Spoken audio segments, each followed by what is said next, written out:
I was 8 months pregnant, working night shifts to cover hospital bills, while my husband, the CEO of a major corporation, was embracing his employee at a concert. What he didn't expect was that his betrayal would be caught on Coldplay's Kiss Cam and what awaited him next. Late night New York always feels like it wants to swallow up anyone who hasn't left the office yet. I was still there, up on the 17th floor, where the sound of the photocopier ticked away like a silent clock. My back ached. My legs were numb. The baby in my belly was over 7 months along. I wasn't there because I was passionate about my job. I was there because of the child growing inside me, because of the hospital bills. My husband, Jason Mitchell, flat out refused to pay, claiming, "The company's bleeding money." I looked down at the Excel spreadsheet, my hand moving the mouse without even feeling it. Another long day, and an even longer night ahead. Have you seen the clip yet? A message from Julia, my best friend from college, popped up on my phone screen. No emoji, no LOL, just a TikTok link. I frowned, my finger hovering above the screen. Social media wasn't really my thing. Dancing clips or dumb pranks never caught my interest. But there was something about Julia's question mark that made my chest tighten. I tapped the link. The screen lit up. A video at a Coldplay concert in Central Park. Stage lights shifted colors. The music floated in soft, tentative. The kiss cam started sweeping across the crowd. And then the image appeared. A man in a navy blue suit, his hand on the waist of a blonde woman, his eyes tender. The camera angle was way too clear. He kissed her forehead right there as the music swelled and the crowd cheered. Chris Martin, the lead singer, let out a laugh and joked, "Oh, is that guy cheating?" Laughter exploded from 30,000 people. But I didn't hear a thing. It was like the blood in my body just stopped. That man wearing the blue tie I had knotted for him this very morning was Jason, my husband, the CEO of Mitchell Finance, the man who once knelt before me by candlelight and promised me the world, and that blonde woman, Amber Cabot, the company's HR director, the one I used to smile at awkwardly during company parties. Jason and Amber panicked. Amber covered her face, turned her back, trying to disappear from the frame. Jason ducked down, hiding like a criminal who'd just been exposed. I didn't laugh. I didn't cry. I just stared at the screen. My husband had told me he was in a meeting in Boston tonight. I turned off my phone. The world went silent. I don't remember how I stood up. I just remember the sound of my coffee cup hitting the floor, breaking in two, like something inside me had cracked as well. A sudden pain twisted through my lower belly. I grabbed onto the edge of the desk, trying to breathe, but the air felt frozen in my chest. "Lana, are you okay?" Someone shouted, and then I was being helped into the company's medical room. High blood pressure, irregular heartbeat. The doctor looked at me, then slowly shook his head. "Signs of preeclampsia. You need to rest immediately. You and the baby are both in danger." I nodded, but in my head, all I could hear was Jason and Amber's kiss, the crowd's laughter, Chris Martin's joke, looping like a cruel song on repeat, mocking me. The world had already seen it. I was the last to know. But I didn't fall apart. I just placed my hand gently over my belly. My baby was still here, and I still had time to set everything right. I used to think love didn't have to be intense, just peaceful enough to choose each other every single day. That was enough. Jason and I studied finance together. We graduated with honors and a quiet kind of pride. He was 3 years older than me, tall, smart, and had that look in his eyes. The kind that says he's going somewhere. The kind of man our professors used to say, if that guy doesn't make it, no one will. I don't remember exactly when we fell in love. Just that after a group presentation, Jason invited me out for 4-cheese pizza and said, "If you're with me, you'll never have to fight your battles alone." And I believed him.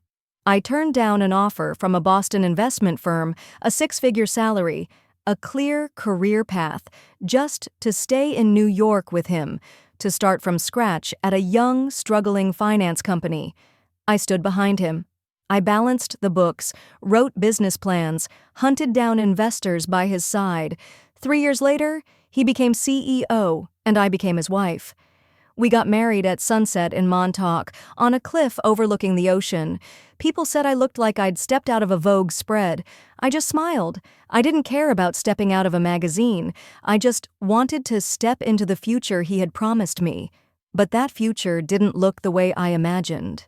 After we got married, Jason started talking more and more about efficiency, unnecessary expenses, and how a mother needs to learn to control her emotions if she wants to raise a child properly. We tried to have kids. 4 rounds of IVF, 4 failures. I lay there in cold white rooms, hands trembling as I waited for results. Jason grew more distant. Every month came with a new excuse for why he couldn't be at the clinic. Eventually, through sheer persistence, I got pregnant, and Jason, the man who once said he would never let me go through this alone, froze my credit cards, cut off my hospital expenses, and stopped supporting any of my personal costs. "You're not working anymore, so I need to start saving," he said. His voice was cold, like he was talking to an employee who needed to be monitored. I stayed silent. I didn't want to argue. I didn't want to add stress to his life. So I signed up for a night shift doing freelance accounting at an old company I had once turned down. By day, I was a wife. By night, I was a worker. And somewhere in between, I was a mother. Jason didn't know. He didn't care. Those memories used to be the fuel that kept me sacrificing everything. But now, I know I was wrong. All the sacrifices, all the sleepless nights, all the times I nodded yes to him, it all led to this: a public kiss with his secretary on a 500-inch LED screen. The injustice crushed my chest. I had given him everything, and he had taken it all: my trust, my love, and the future I once believed in. Within just 6 hours, the video of Jason and Amber on the kiss cam at the Coldplay concert had spread all over social media. The hashtags #KissCamAffair and Central Park CEO shot to the top of the trending charts. Memes were everywhere. Coldplay Kiss of Doom. When your CEO kisses the problem, not the solution. The headlines pulled no punches. CEO caught cheating in public during concert while wife is 7 months pregnant. From music stage to moral storm, Central Park doesn't sleep. Comments poured in like a flood. Where's the wife? Seriously, doing that to a pregnant woman? To the wife. If you're reading this, make him pay, someone urged. I wasn't used to being in the spotlight, but the outrage from the internet was like gasoline poured onto the fire inside me. They weren't just calling out Jason and Amber, they were standing with me. Even though they didn't know who I was, and I read every word. I didn't reply to anyone, but in my head, everything became clearer than ever. I didn't need to expose him. He had exposed himself. In front of 30,000 people and millions more who watched the replay. And now it was my turn. I wouldn't scream. I wouldn't get revenge with knives or tears. But I would make damn sure they paid for every single second of that kiss. My phone kept buzzing nonstop, the screen lighting up over and over with Jason's name. 10 missed calls, then a flurry of messages. "It's not what you think." That same tired line. So hollow, I almost laughed. I only brought Amber because she won an internal company contest. That kiss cam thing.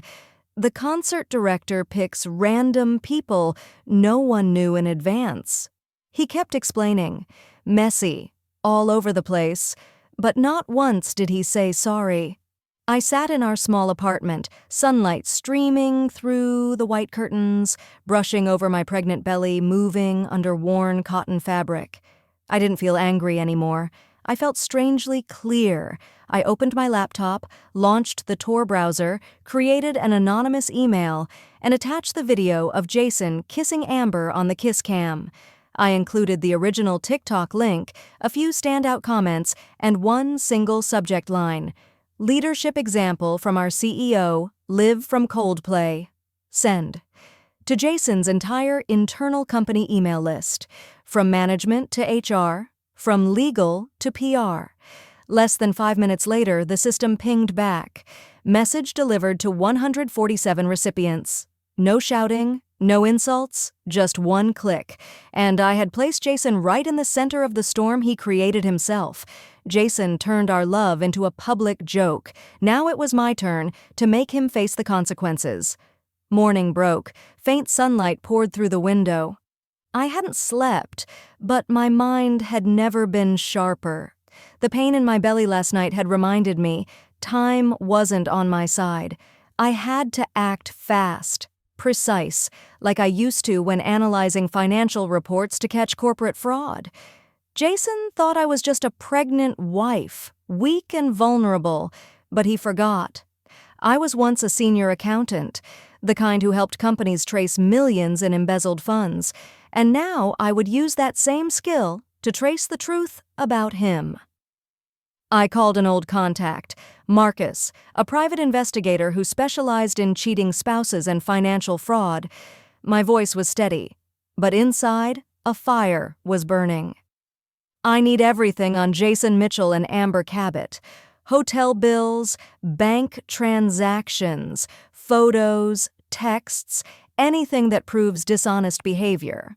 Marcus, with his low, calm voice, agreed right away. You can count on me, Lana. If there's something, I'll find it. I sent Marcus everything I had. Jason's schedules, the company accounts I once had access to, and even small details I remembered about Amber from company parties. The way she always stood too close to Jason, the way she laughed at all his jokes. I didn't just want proof of the kiss cam, I wanted to tear apart the entire web of lies Jason had spun, from the company to our marriage. For the first time in months of being pregnant, I didn't feel helpless. I wasn't just a betrayed wife anymore. I was the only one in this game who knew exactly where to follow the trail, to bring the truth back to light.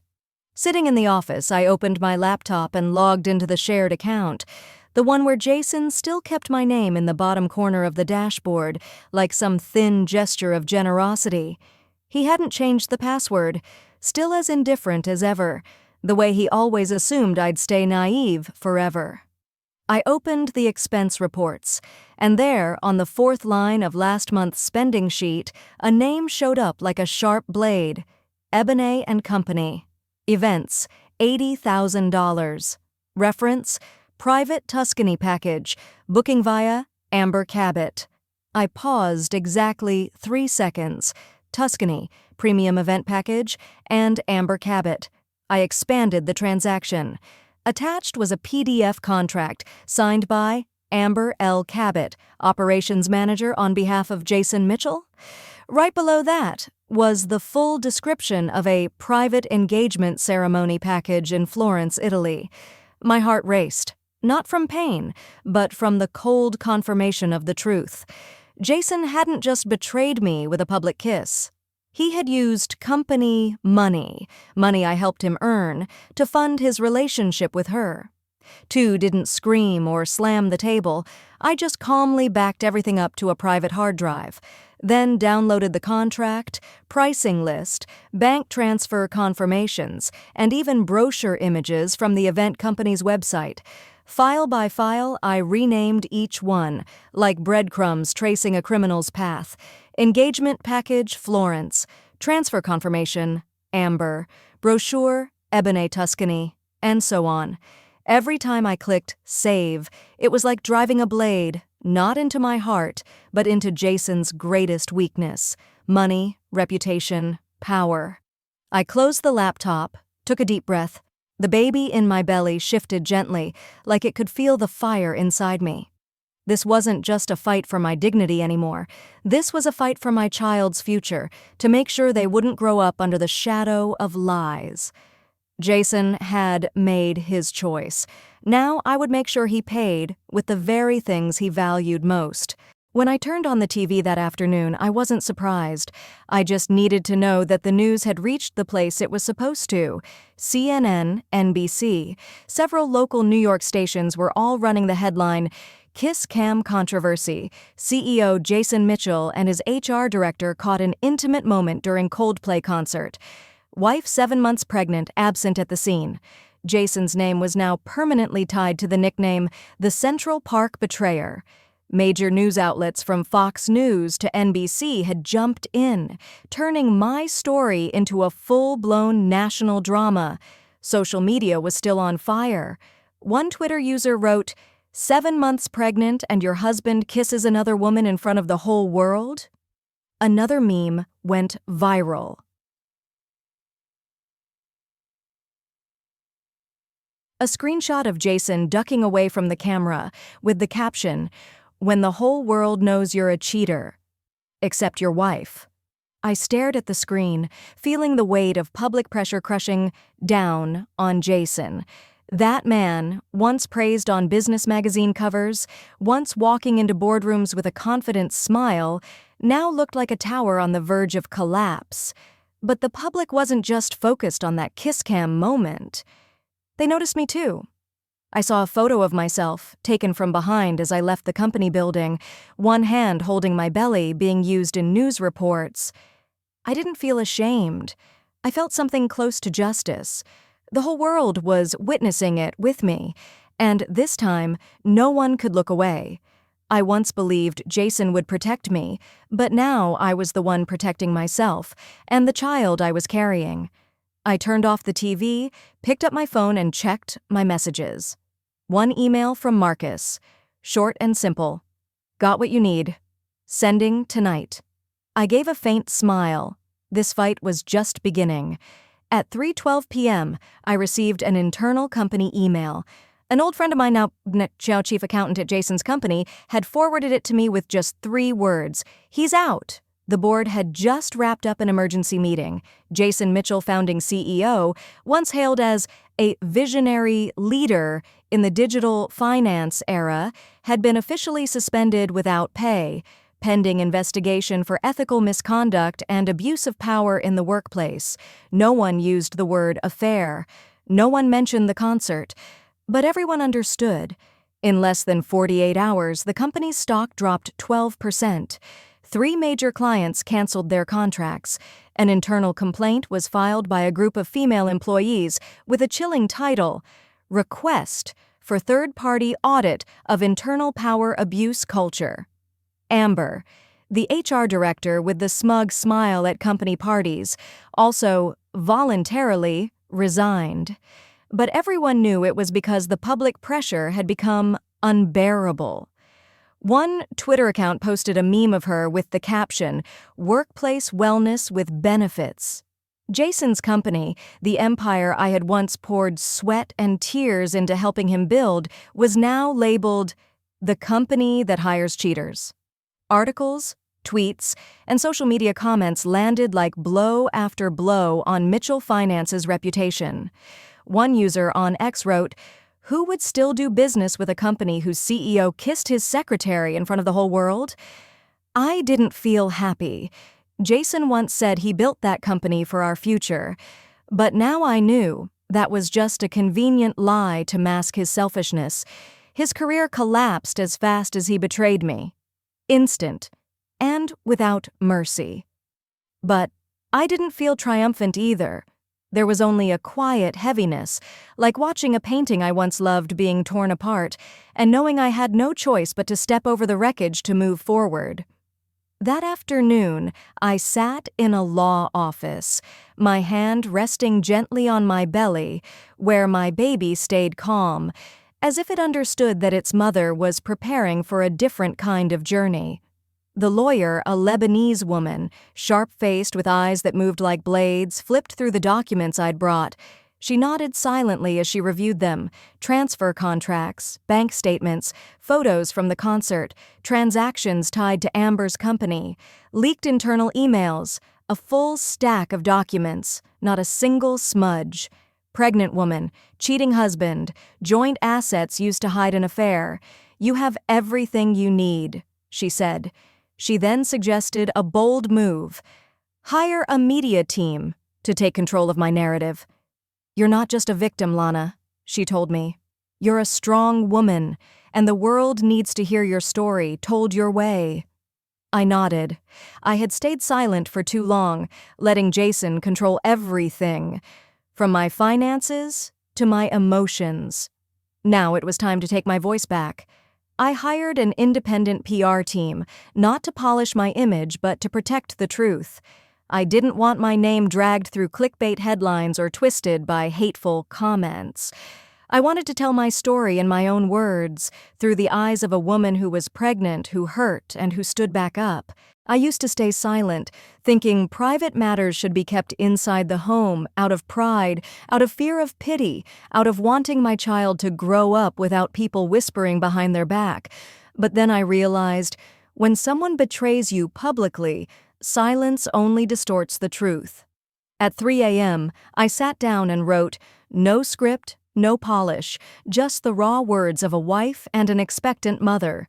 7 months pregnant, working 14-hour days just to keep us afloat, while Jason, the man who once held my hand in the IVF clinic, is now stroking his employee's hair under the lights of a Coldplay concert. That clip wasn't just projected to 30,000 people, it lit up the part of my life I had quietly sacrificed for a promise. I don't need pity or excuses, I just need fairness in the story the whole world is watching. I hit post on the blog. No photo, no hashtag, no name calling. 2 hours later, the piece hit the front page of The Atlantic, then The New York Times, CNN, HuffPost, all carrying headlines like Kiss Cam Expose, CEO's Wife Speaks Out, and I'm Not a Victim, I'm a Witness, CEO's Wife Fights Back with Truth. On Twitter, TikTok, Reddit. The media wave lifted me, but didn't drown me. Messages poured in from women I had never met. Thank you. I used to think I had to stay quiet. My baby is 6 months old. I know what it feels like to mix formula while watching your husband hold someone else's hand. You gave me the courage to name the pain. I don't know how many views there were. I just know that for the first time in months, I was being heard. That blog post wasn't just a call-out. It was a declaration of strength. Jason used to be the center of my world. Now I was the center of this story. I had turned pain into power, and the whole world was listening. 10 p.m. I was reading through the responses to my blog post when the doorbell rang. Jason. He was wearing a dress shirt, no tie, his hair messy like he'd just rushed out of a meeting full of confusion. His eyes looked tired, but they still held that familiar look, the one he had when he realized he'd just lost something he thought would never leave. Wife, I can explain. I stood in the doorway. I didn't move. The hallway light spilled onto my belly, full, heavy, but also the greatest shield I had ever carried. You don't need to call me wife anymore, I said, my voice steady and low. That title was something you handed over to someone else, in front of millions. He opened his mouth, about to say something, but I raised my hand to stop him. You betrayed our family first. All I did was give the world the rest of the story.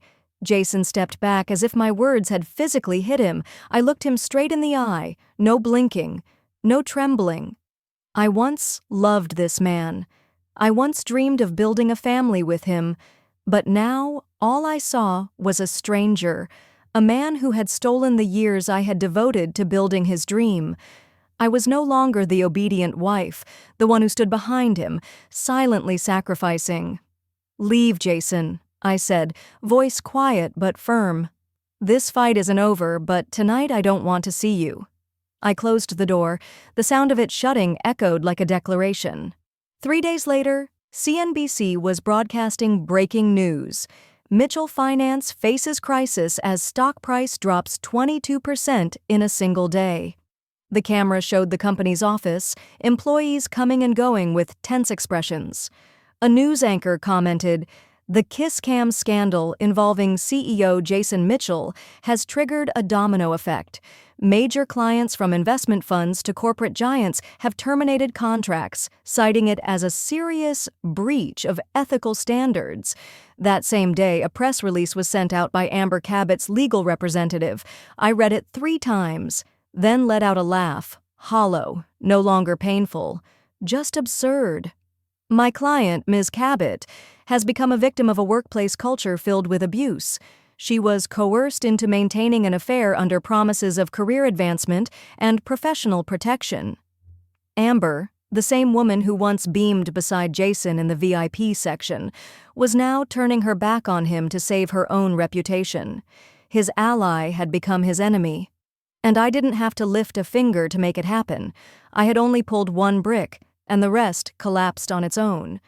The night before the trial, the doorbell rang, sharp and cold in the stillness. Jason stood there. No tie, a wrinkled dress shirt, eyes red like he'd just fought a silent war.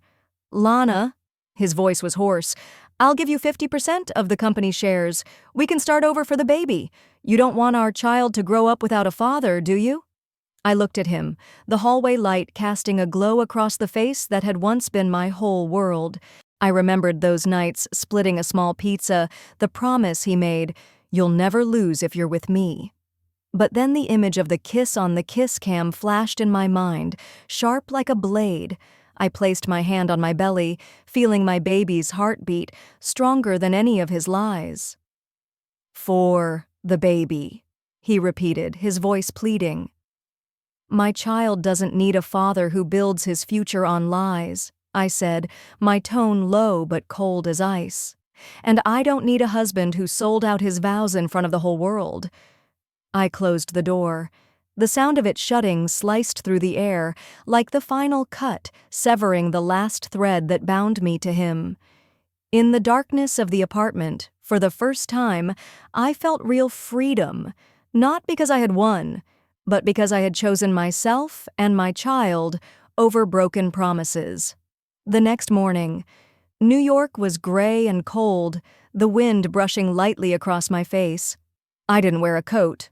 The fitted knit dress hugging my 8-month belly was my silent declaration. I didn't need pity. I needed people to see. Behind the scandal was an unborn child and a mother who had walked through fire without falling. I stepped out of the car, hair tied low, face bare of makeup. Camera shutters snapped rapidly, flashes lit up the pavement. "Lana, do you believe Jason still deserves to be a father?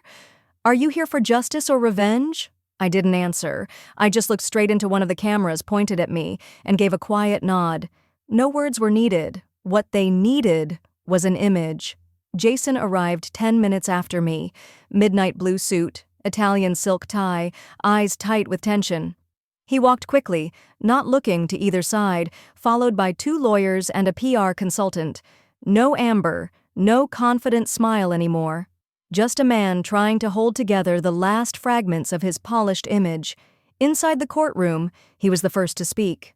"Your Honor, due to the personal nature of this case and the risk of serious impact on ongoing corporate operations, we request a closed hearing."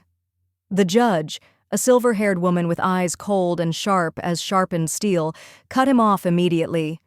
"The truth has already aired on national television, Mr. Mitchell. This courtroom is not a place for cover-ups." Bang! The gavel struck, loud and final, like a lock snapping shut on fate. I lifted my head, and in that moment, even with a pregnant body, I didn't feel small.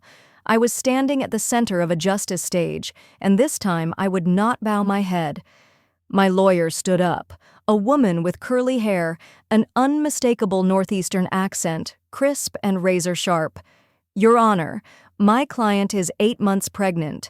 Throughout her pregnancy, she has been denied hospital support, had her accounts frozen, and was financially isolated by her husband, Mr. Jason Mitchell, under the pretense of saving money for the company. Meanwhile, Mr. Mitchell used executive funds to pay for an $80,000 luxury engagement package in Florence, Italy, registered under the name of his HR director, and while my client worked 14-hour days to stay financially afloat for her unborn child, the CEO of Mitchell Finance, a man once hailed as a paragon of corporate ethics, kissed his mistress in front of 30,000 people at a Coldplay concert. The courtroom went completely silent.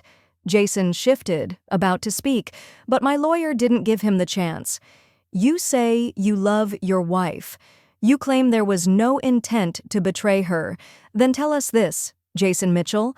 If you love her, why use company funds to buy an engagement for another woman? If you're a leader, what lesson in ethics did you learn from proposing to your HR director in public, only to then refuse your role as a father? Is this what loyalty looks like to you, Jason Mitchell? She didn't have to raise her voice, but every word dropped like metal hitting stone, loud, hard, and ice cold. I said nothing, just sat still, but the way I sat said everything.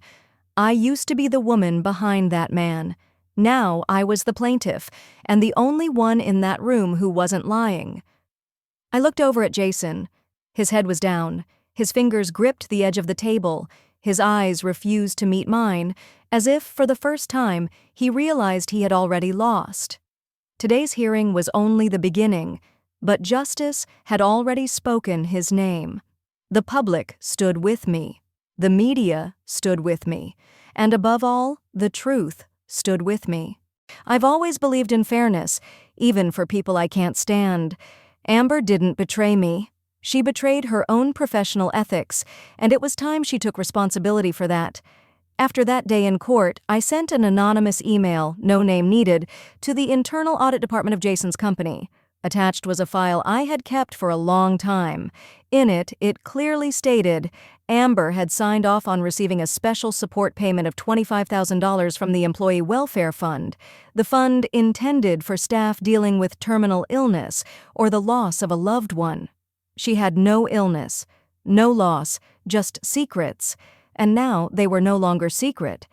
2 days later, Amber was officially under internal investigation for serious ethical violations, receiving unjustified funds, and manipulating HR reports.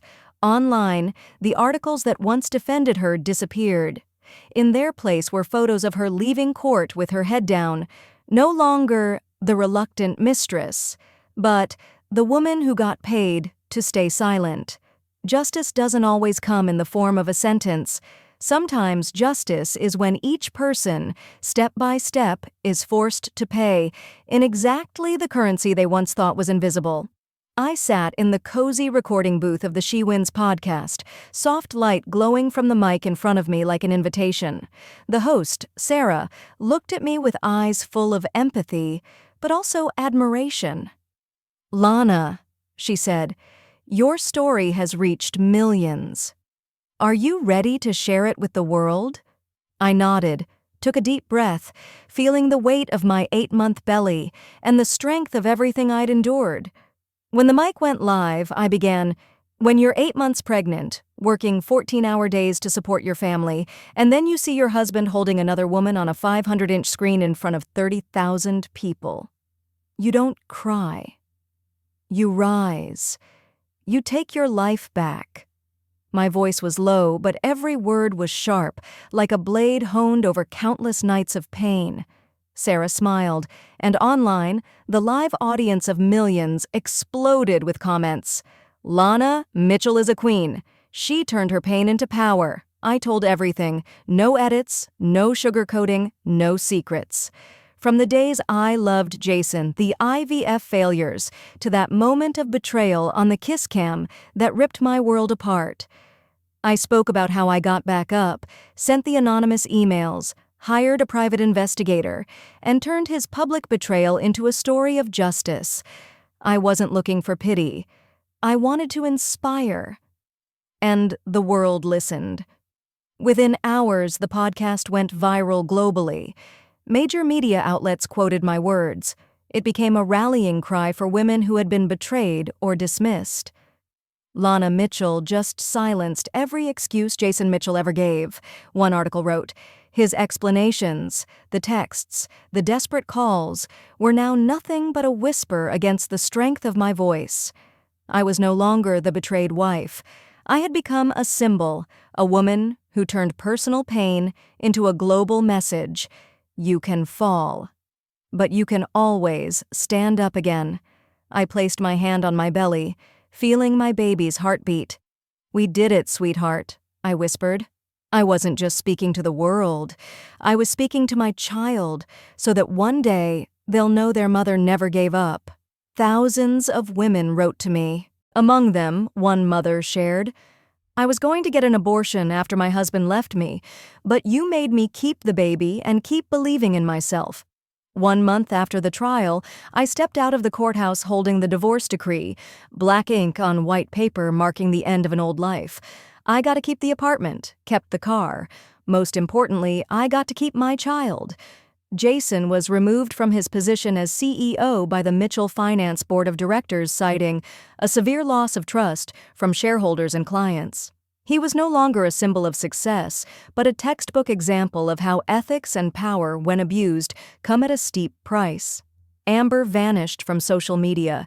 The accounts that once praised her as young, talented, caught in the middle, were either locked or wiped clean. She was now the main subject of an internal investigation into welfare fund fraud. They once walked onto the stage under bright lights, thinking they were going to shine. But they forgot. The spotlight doesn't decide who's right or wrong. It only magnifies what's already inside you. And me? I didn't run from the light. I learned how to stand in it without burning. I accepted an invitation to be the keynote speaker at the Women in Power conference in Chicago. For the first time, I stood before hundreds of people, not as the wife of a CEO, but as a woman who had survived betrayal and rebuilt herself on her own 2 feet. When the mic turned on, I didn't read a scripted speech. I just looked straight into the front row, where single mothers sat, where pregnant women sat, where tear-stained eyes now lifted, learning to be strong again. And I said, I used to live like a shadow beside a successful man. I used to believe that if I stayed quiet enough, humble enough, loving enough, I would be loved in return. But no, silence does not earn you respect. Silence only convinces people that you don't have a voice. I'm standing here, not because I won justice, but because if I don't speak, there will be thousands of other women who continue living like shadows. And my daughter, if I give birth to a little girl, will grow up thinking endurance is a virtue, instead of knowing that standing up for what's right is a right. The entire room went silent, then rose, one by one, to a thunderous standing ovation. When the applause faded, I stepped down from the stage, feeling lighter than I had in years. Outside, New York was still glowing with lights, but this time, I wasn't the one lost in them. I was Lana, a mother, a fighter, and a woman who turned her pain into a torch to light the way forward.